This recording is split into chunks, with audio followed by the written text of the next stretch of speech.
guys, it's your boy, the Loch Ness Mobster, back again. So I took a bit of a break due to how much I exhausted myself to create the Black Mesa Incident series, but now I'm back and refilled with Half-Life Spirit, but I think for the time being I'm going to take a break from the camera. So I'm sure you're wondering, what's next? Well, you see, every single lore/theory video I've made until this point, I've designated as Season 1 in the YouTube playlist. From now on, things are going to get a little off the deep end. Most of the major stuff has now been covered by me and by Dreadisle and other people, which means that I'm going to have to get more creative and in-depth with this kind of stuff. As I said in my Breen Grub lore video, there's still a lot of lore to cover. There's a lot of information and theory material out there that no one's really seen yet, and even less people really know about. So from now on, it's going to be an Indiana Jones style adventure, where I'm going to be journeying through the obscure parts of Half-Life to uncover the most rarest treasures. So with that, my first destination for Half-Life prospecting will be in all of the other books and stuff Marc Laidlaw, the author of Half-Life, has written. You see, not many fans realize this, but he's actually a published author who's been writing books since the 80s and short science fiction stories since the late 70s. So there's a ton of ore to dig up here, and you never know what kind of stuff could be in these that relates to Half-Life. Being a chronological person, I'd like to start with his first science fiction publications in magazines,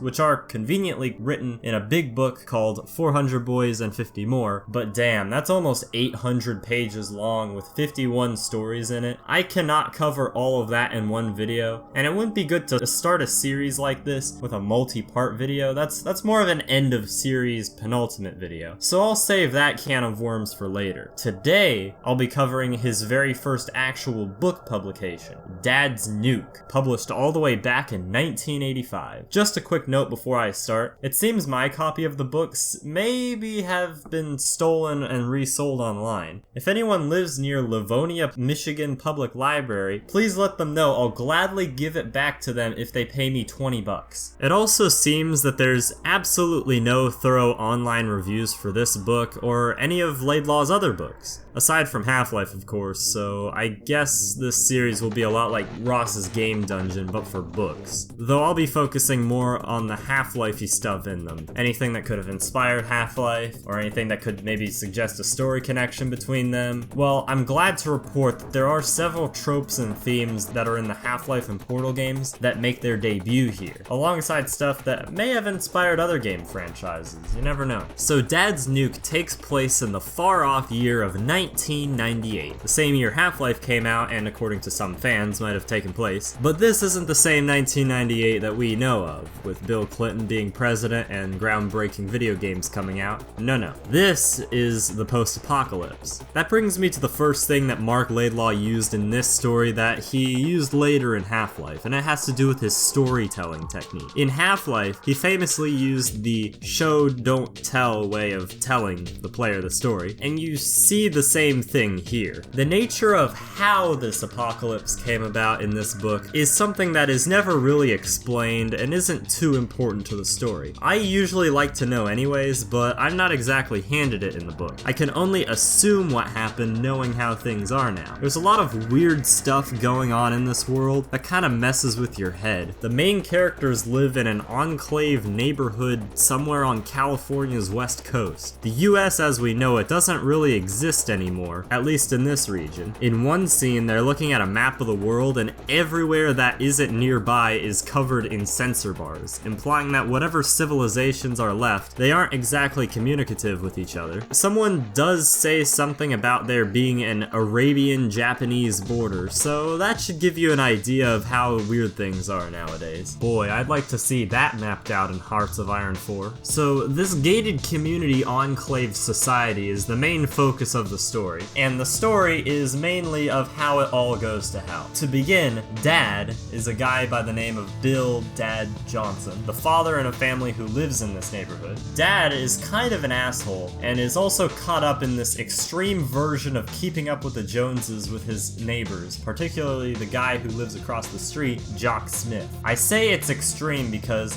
as implied in the title. This keeping up with the Joneses mainly involves a nuclear arms race of backyard station nuclear missile launchers meant to defend against anyone trying to attack their neighborhood. But of course, Dad and Jock have these and other defenses pointed at each other as much as they are at anyone else. Of course, this isn't even the tip of the iceberg of how shit things in this city are. The neighborhood is owned and operated jointly by two forces, an external organization known as the Cartel, who trades nuclear and other weapons and supplies with local post-apocalyptic factions, and we later find out that there's also an internal secret society who I believe is kinda puppeted by the Cartel, directly running the neighborhood known as Wheelwright, headed by one Dr. Edison, who basically runs the whole show in the neighborhood. Now, Dr. Edison, who I believe is a strong contender for one of the inspirations for the G-Man later on, is kind of a crazy mad scientist obsessed with weird genetic and eugenic stuff he forces the neighborhood to endure in the name of keeping everyone under control. So we already have a sort of Nazi type thing going on here too. He basically forces accelerated growth on everyone, has the residents create genetically modified babies grown in synthetic wombs, gives the people drugs that are actually just placebos, and the Wheelwright also drugs their food to keep everyone in line and subservient. This touches on another theme we see in Half-Life 2, but I'll come back to that in a second. But first, I'm gonna say that I'm going to be going over the plot of this story, so if you're intending on reading the book, then you should probably click off now. But I know most of my audience aren't the biggest readers, so for the majority of you, I'll go through the plot and point out all the Half-Life-y things along the way. So the main plot begins when PJ, one of Dad's kids, is told by his parents that they genetically modified him before birth to be gay, because according to Dr. Edison, having a gay family member increases family bonding. Now, I don't know if that's true or not, and I don't think Laidlaw is using this plot point to be homophobic. This is really just an example of how this society is run. Every part of these people's lives is dictated based on scientific facts that supposedly makes their lives better, easier, or more efficient, but really just give Wheelwright more control over these people, while all normal human emotion is kind of left out of the equation. I guess that's why they need to put drugs in the food. This is a pretty interesting perspective to me at least, since I've always liked scientific stuff and science fiction and technology, but I never really put much thought into how all this kind of technology impacts the psyche of people on an individual basis, or on society as a whole. This book is very insightful on that front, and I like it. Plus, as I mentioned, this same theme of science and technology replacing or changing humanity is seen in Half-Life 2 with the Combine. They too drug their people's food supply, rule like Nazis, and turn everything into synthetic creatures of their design. Don't drink the water. They put something in it to make you forget. I don't even remember how I got here.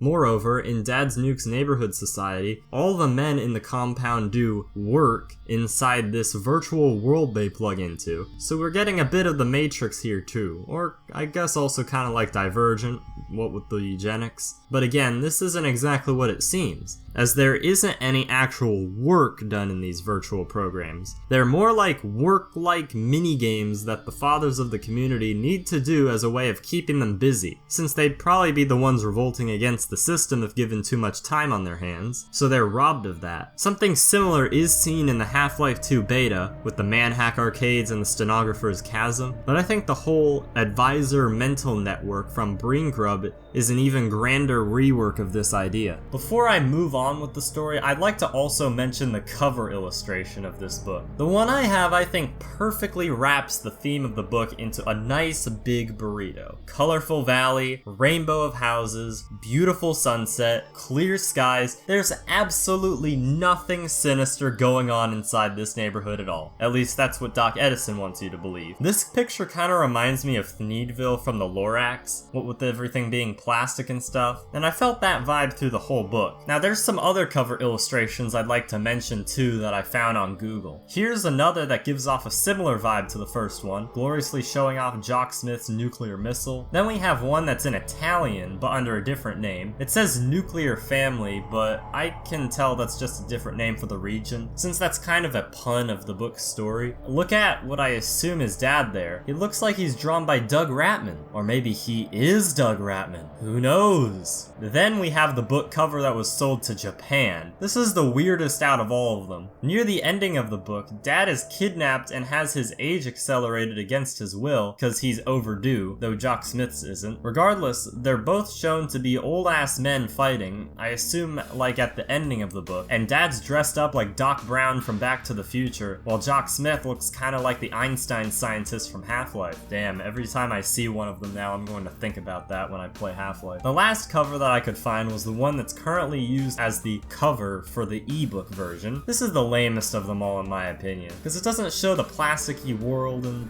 Dad's nuke, just some JPEGs of nuclear warheads. Oh well, it's Laidlaw's decision, not mine. To continue onwards with the actual story, PJ is having none of this crap with his parents under the influence of some crooked doctor, deciding his genes for him, and decides that this neighborhood sucks and sneaks out into the surrounding wasteland. I would too if I were him. This is where the story kind of starts to fragment into two separate stories, one following PJ's odyssey, and the other following Dad and the rest of the family as the neighborhood starts to break down, as PJ's departure kind of triggers the unraveling of things in the family. You see, in order to compete with the previously mentioned nuclear missile Jock Smith installed, Dad wants to get back on top as the big man on the block by installing a nuclear reactor in his garage. The night they find out PJ escaped was also the same night Dad's wife Connie was expected to have a baby, but not really, because this one, Erica, is made in an artificial womb. Erica is also blue due to having newer blood, and is genetically designed to eat and poop out nuclear fuel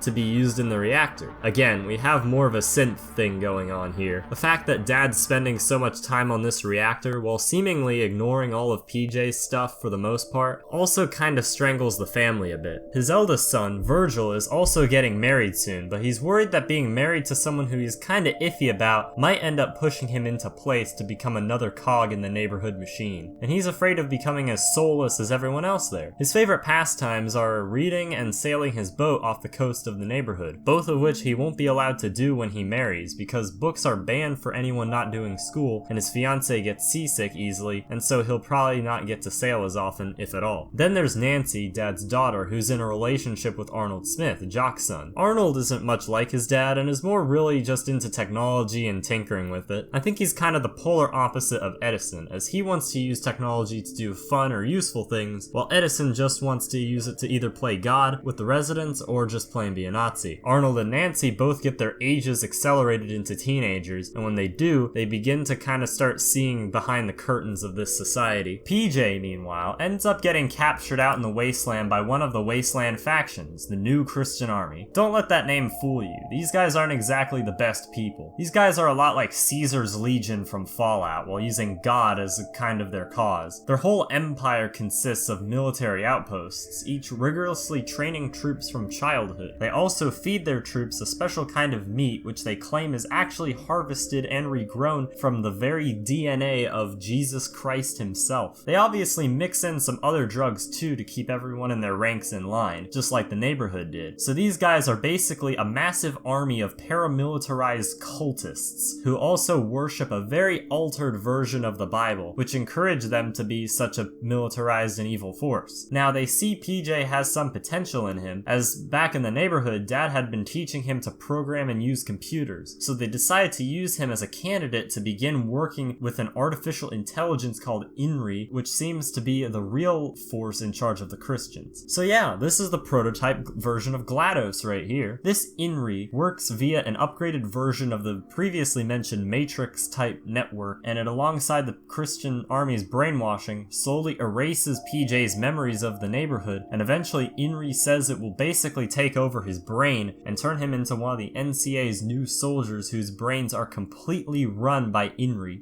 Fortunately for PJ though, one of the cartel guys who helped manage the trade with the neighborhood, and who sold Dad the nuclear reactor, a guy named Mr. Ashenrist, finds PJ there and helps restore his memories and plots a breakout involving another wasteland faction, the New Pagans, who eventually help PJ escape. Mr. Ashenwrist is sort of another prototype G-Man, but we'll see him again later. Back in the neighborhood, it's getting close to Virgil's wedding, so the family is taking a vacation beforehand. Though it's not a real vacation, it's actually another simulation Matrix Divergent thing. It's a simulated road trip to the Grand Canyon, but things go wrong fast. The whole simulation glitches out, and they manage to get stranded inside the simulation for months, and some of the children die in the process. They're fine in real life, of course. The whole simulation in real time was only a few hours, but they find out that the machine was tampered with, presumably by Jock. By the time the wedding comes, the trauma of the events of the trip and of PJ's disappearance start to take their toll on both Dad and Nancy. Nancy also, after meeting with Arnold beforehand, is given a special drug he invented which nullifies the effects of the drugs in their food. Yeah, all this stuff with controlling their food and their reproduction is definitely giving off some suppression field vibes.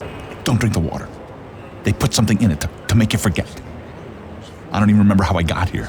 So this drug really makes them start to see behind the curtain, and the two decide to come up with a plan to stop the evil of the neighborhood once and for all, by stealing some nuclear fuel from Dad's reactor to build a bomb to threaten the cartel with. Meanwhile, Dad also leaves the wedding because he's starting to have some weird hallucinations, likely out of guilt or drugs.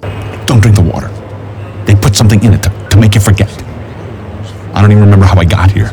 He tries to take some other drug to calm his mind, but when it doesn't work, he realizes it's a placebo, but starts noticing the Wheelwright logo on the drugs and many of the other items in his house, and even the shape of the hall that they had the wedding in. The following night, he wakes up in the middle of the night to find a group of strange men outside on the sidewalk, the Wheelwright group. He finds himself at the Wheelwright headquarters being initiated into their order, but then when he walks home and is talking to Virgil, the whole world around him starts to glitch out, and he wakes up in Dr. Edison's operation room. It turns out it was all a simulation, and the Wheelwright boys actually kidnapped him and are now going to force him to undergo his overdue age acceleration into an elderly man, so that he's too old and feeble to cause any more trouble or disruption to the neighborhood. The next day, with Dad gone, Connie is actually mad at him, thinking he went out and was having an affair or doing who knows what. Ever since PJ disappeared, her trust in him has really gone down, so she takes the advice of a friend of hers and has an affair herself,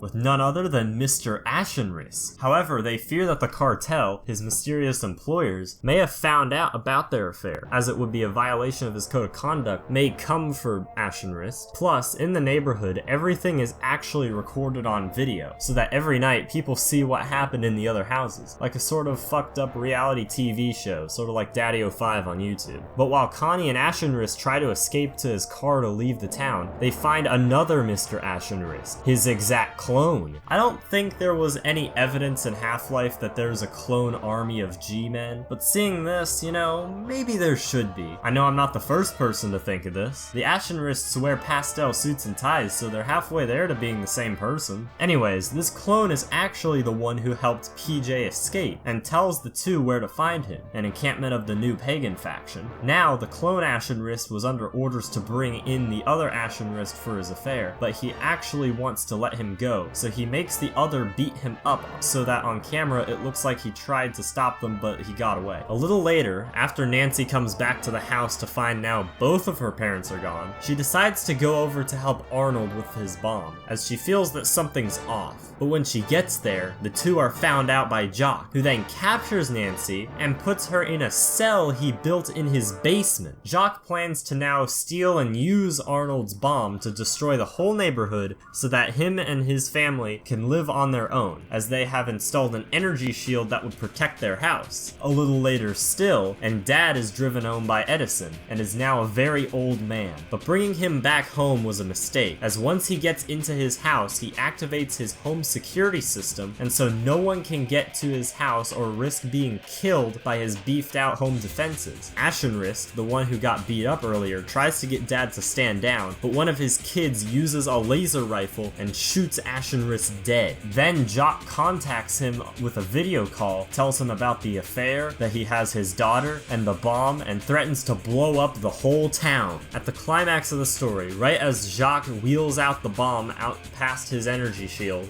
Dad comes out to face him and fight him. But then, it turns out the bomb he was wheeling out was a fake, and Arnold had actually broken Nancy out, and she was hiding in a cardboard box that was actually the fake bomb. The real one was inside the house, and so Arnold and Nancy leave the borders of Jock's energy shield, and Dad goes in to fight Jock, and then he grabs the detonator and detonates the bomb within the energy shield.